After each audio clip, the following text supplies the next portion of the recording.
தருமபுரி மாவட்டம் கடத்தூர் அருகே தர்பூசணி தோட்டத்தில் ரசாயனம் மூலம் நிறம் மற்றும் சுவை அதிகரிக்கும் ஊசி செலுத்தப்பட்டுள்ளதா என உணவு பாதுகாப்புத்துறை அதிகாரிகள் சோதனை செய்தனர். கூடுதல் விவரங்களை தருகிறார் செய்தியாளர் குருபிரசாத். வணக்கம். மேலும் விவரங்கள்.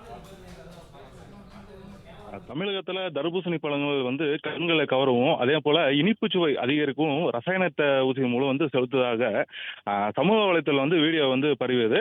இதனிடையே பொதுமக்களிடையே இந்த தர்பூசணி வாங்குவது ஆர்வம் குறைந்து வந்தது.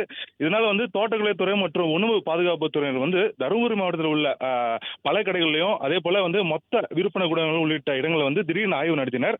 தொடர்ந்து இன்று கடத்தூர் அடுத்த பாசாரப்பட்டி பகுதியில் உள்ள தர்பூசணி வயல்கள் தோட்டக்கலைத்துறை மற்றும் உணவு பாதுகாப்புத்துறை, அதே போல தோட்டக்கலைத்துறை உதவி இயக்குனர் உள்ளிட்டோர் அடங்கிய குழுவினர் பழங்களை வெட்டி கலர் மற்றும் ரசாயனங்கள் இருக்கிறதா என்ற ஆய்வு செய்தனர். இந்த ஆய்வின் முடிவில் தர்பூசணி வயல்களில் உள்ள பழங்கள் ரசாயனம் மூலம் நிறம் மற்றும் சுவை அதிகரிக்கும் ஊசி செலுத்தப்படவில்லை என்பது அதிகாரிகள் உறுதி செய்துள்ளனர்.